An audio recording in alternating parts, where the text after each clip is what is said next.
being now at the American Civil Liberties Union, that is really exactly where my path was also leading me, because we stand for freedom, right? For civil rights and civil liberties and people's ability to thrive and experience the promises of the Constitution in this country.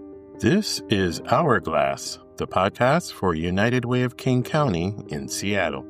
Coming up, a conversation with Michele Storms, the Executive Director of the ACLU of Washington. Since 1935, the ACLU of Washington has served as one of our state's most formidable civil rights and civil liberties organizations. Some of its work aligns with United Way of King County's efforts to address issues such as housing insecurity and education disparities. And we've partnered with the ACLU on some issues of public policy.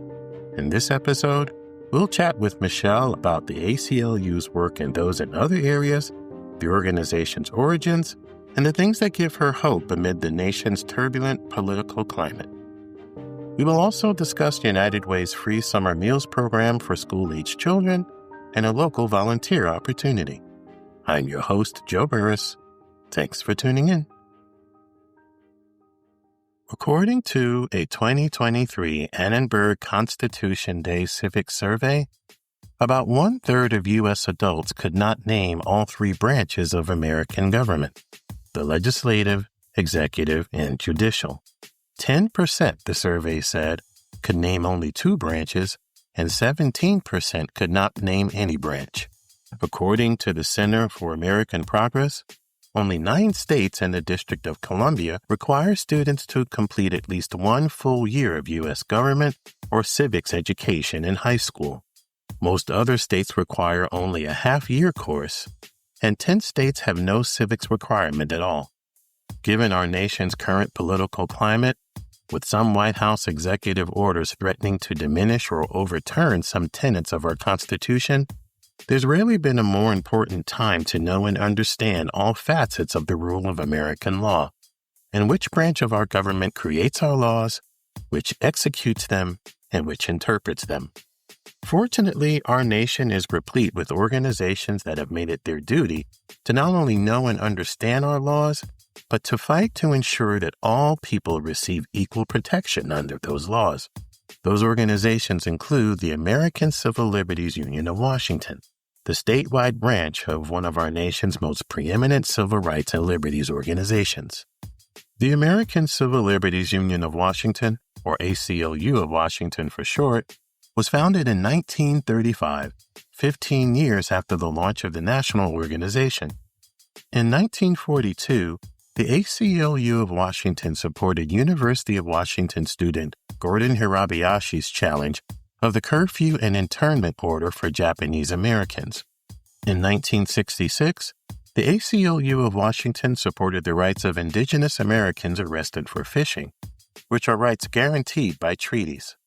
In 1975, the ACLU of Washington won a Washington State Supreme Court ruling that mandated public school varsity sports programs be open to girls. And 10 years ago, in an ACLU of Washington lawsuit against a florist that refused to provide flowers for a same-sex wedding, a Superior Court ruled that a business open to the public may not use religious beliefs as a reason to violate anti-discrimination laws.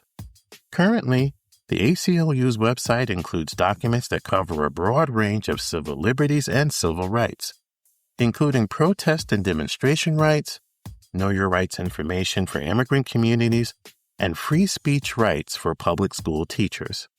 Some of the ACLU of Washington's work aligns with United Way of King County's efforts to address issues such as housing insecurity and education disparities.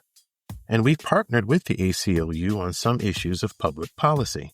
In this episode of Hourglass, we sat down with ACLU of Washington Executive Director Michele Storms for a discussion on topics such as the ACLU's work and those in other areas, the organization's origins, and the things that give her hope amid our nation's turbulent political climate. But we began our conversation with Michele discussing her background and how it led her to the ACLU. Well, it was a long path, so I don't know how far it's okay to go back, but let me set the context in this way. I am the product of the African American migration in this country, in which my family roots are in the state of Mississippi, where things were bad for my family as a Black family, thinking about my grandmother born in 1920. I'm going to get up to the present day, I promise. But the migration that first took them north to the Chicago area and then ultimately west to California, where I was born. And what I know about is I know that piece of my history. I know about really the oppression and difficulty that members of my family faced. And that as I was coming up, my family began to experience some measure of prosperity, but that was due to a lot of help. So when I was getting really serious about what I was going to do career-wise, I ended up starting as a civil legal aid attorney because I recognized that people of low income do not get their needs addressed and get their rights addressed. They don't have access to justice. They often can't get a lawyer. And oftentimes, many of the problems that face them are legal problems, right?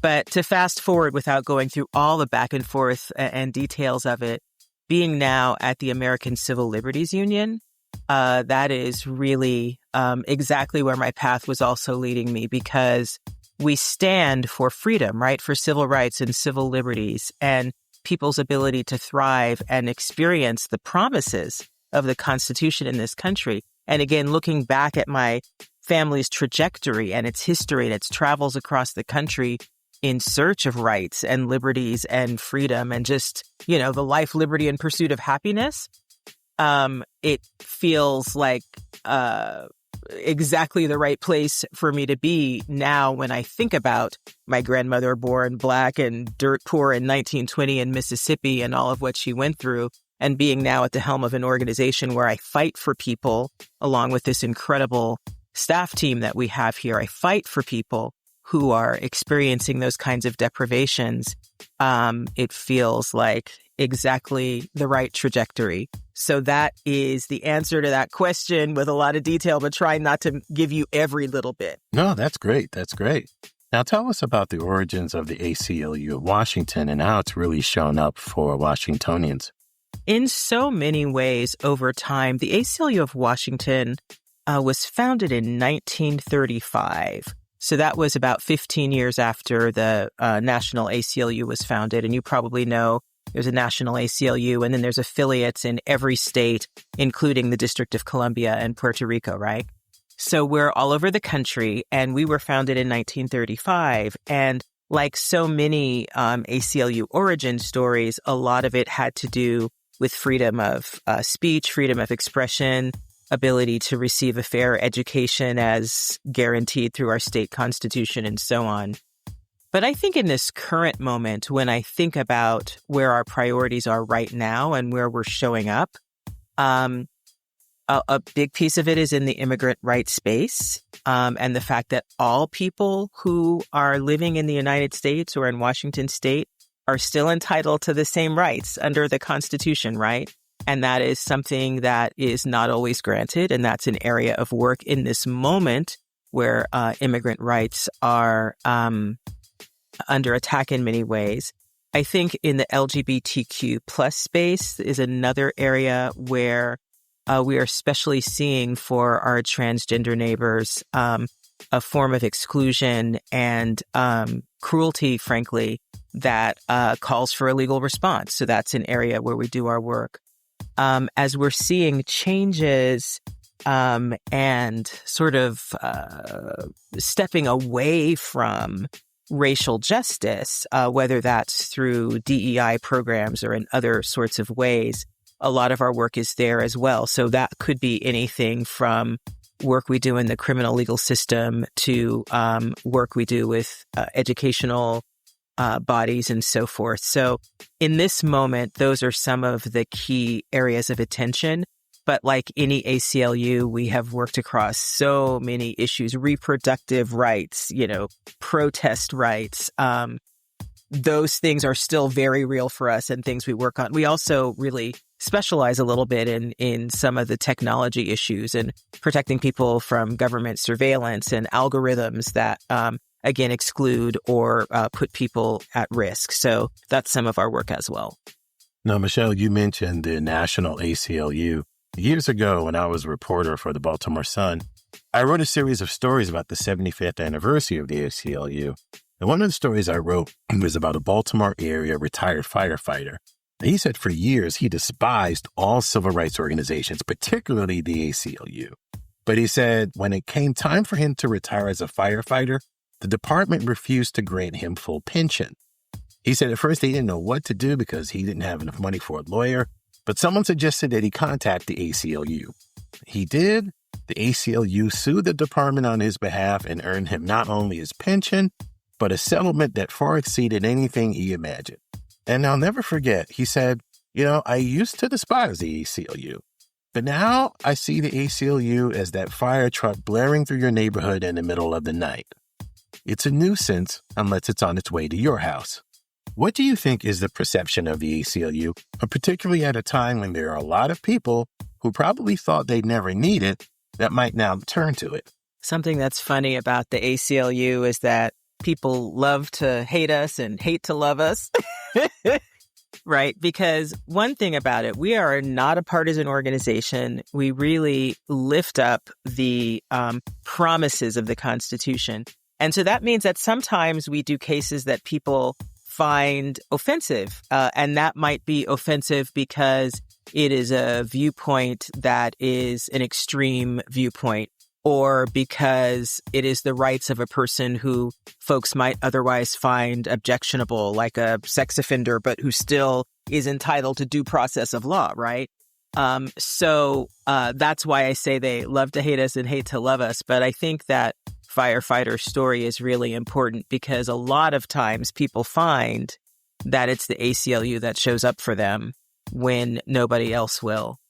And, certainly I would say right now, because I talk to people all the time, because here I am as the executive director, the people who love us are loving us really hard right now because we are in a moment where the rule of law is being challenged on a day-to-day basis, and standing for our democratic values and ideals and the Constitution is what we were built for and what we've been doing for over 100 years when you take it from the national standpoint, right? So that is who we are, whether you like us or not. And when that fire truck is coming to your house, then you usually like us. Oh, no doubt. Now, I was looking at your Facebook page earlier, and I saw an image with a caption that read, quote, "And to be clear, nothing in federal law or state law has changed. Decades of legal precedents remained, and institutions are still required to uphold them," end quote.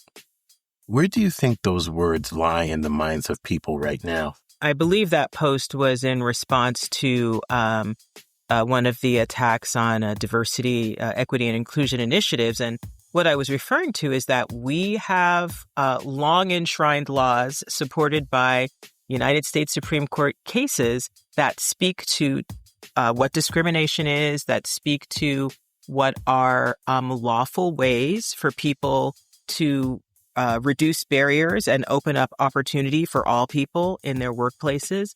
And I wanted to remind people that those laws still exist. And an executive order, which is a particular creature also of the Constitution, can't overturn that with the stroke of a pen.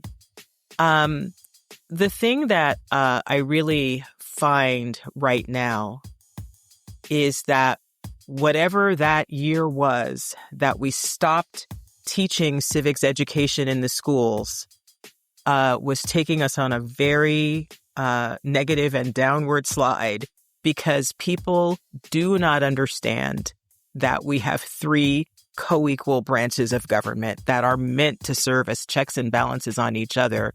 And so in this moment with the executive orders, the thing that's happening is really try to grab some of the power of the legislative and judicial branches and bring that into the executive branch, when in the design of our Constitution and our government, the point was that no one of those branches, executive, legislative, or judicial, has it higher than anybody else. They all are separate and co-equal. Similarly, that absence of book learning on the Constitution and civics, separation of church and state. People are very confused about it. So when folks say, well, why can't we have the 10 Commandments in front of our courthouse? It's because of separation of church and state. And, you know, those folks who want to have the 10 Commandments there don't want to have all the commandments of all the other religions, right? So the point is that the idea is rather that on that topic, this country was meant to be a place where there was freedom of religion, where you could be a Christian or a Hindu or a Muslim or a Jewish person or have no faith at all, and still be able to live without persecution of any kind. So some of these very basic tenets of our form of government and our Constitution have been lost. And so that's why I'm finding myself reiterating these things, maybe for the first time for some, or hopefully a reminder for most. Great. Now, at United We of King County, we work to address issues such as housing insecurity and education disparities. How does the ACLU work to address those issues? I mean, a lot of different ways, right? Like you can go back to like the creation of the Fair Housing Act. That was something that the ACLU helped to fight for. And I've had many cases over time to try to address the fact that housing has not been equitably distributed in many ways, whether that was discrimination in rentals, whether it was the inability of Black folks to access the GI Bill and get down payments, or even subprime lending, which I know United Way worked on quite a bit during the heyday of all of that. Education, for sure. A couple of aspects of education. I'm thinking about COVID, for example, when all the kids got sent home and not all the kids had internet, right? We worked with the governor's office on, the broadband expansion because we recognized that that was a problem. We recognized that was a problem for kids on tribal lands and rural areas. We recognized that kids living with disabilities who needed special services weren't getting them. So we did some policy advocacy on those topics. We've also been involved in education, thinking about what is an environment that allows students to thrive. So we have pushed back against school resource officers, against police in schools. And one of the reasons for that is there's a confusion that often arises where police are in schools and then it begins to elevate what might be normal childhood or adolescent behavior into something that puts kids in the criminal justice system. And literally the school to prison pipeline, it exacerbates that when something that used to be a trip to the principal's office or go to the nurse and calm down becomes criminalized. We were seeing kids being tasered in school, just all kinds of terrible things happening. And so we have a body of work related to fighting back against the school to prison pipeline. And some of that looks at officers in schools, but also just looking at other policies, behavior policies, suspension and expulsion rates. And these are things that disproportionately impact kids of color and kids with disabilities. So again, that inequity is built in, whether that's due to implicit bias or long-term systemic issues. We see this happening, and that is a place where ACLU can help to fight. Michele, what work have you been proudest of during your time as ACLU of Washington's executive director? Oh, my goodness, so many things. Something I'm proud of is, and so this is going to be a little bit philosophical, so bear with me till we get there, right? I'm really proud of the way that we have committed ourselves to working directly with community. And so, for example, we work with this amazing organization called the Washington Coalition for Police Accountability. It is an organization that, sadly, most of the membership is someone who has lost a loved one to a police shooting. And when we think about what makes for public safety and what policing could look like in collaboration with community, we have really taken the lead of that group and adopted sort of their legislative priorities and worked with them on those things which help to make all of our lives safer. So the traffic safety for all bill, which we haven't gotten over the finish line yet, and so many other things addressing vehicle chases and so forth. Some of the things that have led to the loss of life for many of these community members. I am proud and honored to work alongside people who have directly experienced, again, that sort of lack or deprivation of civil rights and civil liberties, and to work alongside those folks to build that back up is a key one. I'm also really proud that, again, working directly with community, when Roe versus Wade was overturned, we were concerned about the fact that, so in Washington state, abortion is legal, but that doesn't mean everybody can access it. And then, of course, because of that change in the law, people were coming here from all over. And we enacted these shield laws to protect both providers and patients who are seeking medical care in agreement with their doctors. That's medical care for reproductive issues, for gender-affirming care, all that kind of work. Oh, and then another thing that I want to say, too, and again, it's relevant to this moment because it was, I think it was in 2018 or 2019 when we worked in coalition, again, with groups like Washington Immigrant Solidarity Network and so many others, to pass Keep Washington Working Act to make a statement in this state that our law enforcement is not going to unconstitutionally collaborate with ICE and Department of Homeland Security, Customs Border Patrol, all of those. We need to make sure that if someone is having an emergency, that they're not afraid to call for law enforcement assistance, that they're going to get caught up in a deportation machine, despite the fact that they might be legally present, right? All these services, governmental services, they benefit all of us when we can have access to them and safely seek support and help when we need it. When people are afraid, as many people are right now, and sadly, rightfully so, when people are afraid, we're all less safe. If people are afraid to go to the doctor, then they don't get themselves healed. And that impacts the health of the whole community.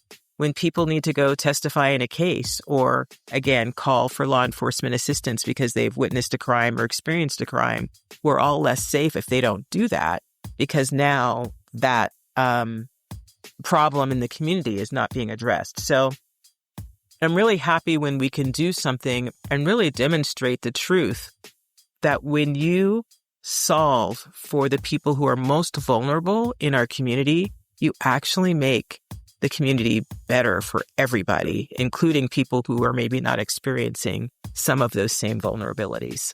Now, what are some ACLU programs that you'd want listeners of this podcast to know about?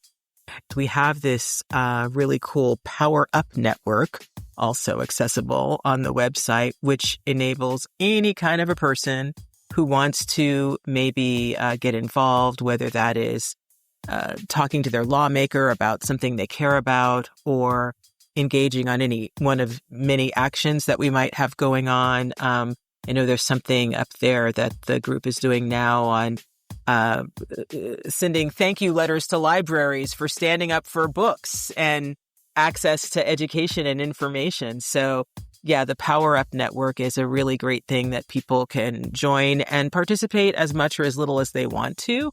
But if you sort of care about rights, if you care about democracy and about, every person doing their part, there's always something to do. So, our website is a great resource with the events and the Power Up for people who want to be connected. And then lastly, Michele, with everything that's going on right now, what gives you hope? Coming from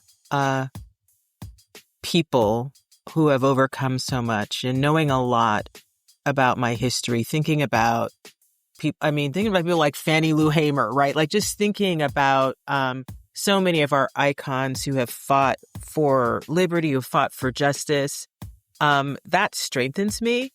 And then I'm able to look around me and see people who are showing up and speaking out, and see young people who are bringing like a power and a vigor and a excitement into wanting the world to be more just and inclusive and fair. Seeing people engaged and activated is a great source of hope for me. Plus, just I was sort of born. I'm like one of those obnoxious people who was born with some optimism and always I can see the silver lining on that cloud. So I was built that way, and I look for it.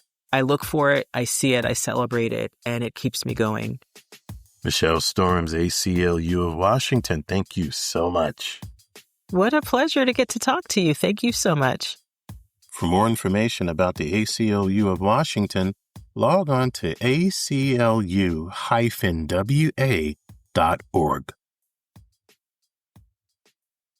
You know what goes hand in hand with summertime? United Way of King County Summer Meals Program, which provides free, nutritious meals to youth under 18 throughout King County. United Way is proud to partner with the City of Seattle, No Kid Hungry, Hunger Free Washington, and the Office of the Superintendent of Public Instruction to provide free summer meals and help ease the financial burdens on families this time of year. Free summer meals programs are not hard to find. They're at parks, schools, recreation centers, and other places in your community. For more information about the Free Summer Meals Program, log on to freesummermeals.org.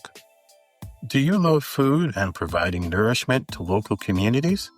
The University District Food Bank is looking for volunteers to help serve food to members of its community. If you have just a few hours a week to give, you can make an impact on people's lives. University District Food Bank has volunteer opportunities Monday through Saturday, with some shifts during evening hours. For more information, log on to udistrictfoodbank.org. At United Way of King County, we are working side by side with communities to build an equitable future for everyone. Hourglass United Way is a podcast that highlights how we and our partners spend time making a difference in our communities. Our work is made possible by the generous donations from people like you. Please send comments and suggestions about our podcast to hourglassunitedway@gmail.com. To learn more about our work or to support United Way, log on to uwkc.org. I'm your host, Joe Burris. Thanks for listening. Until next time.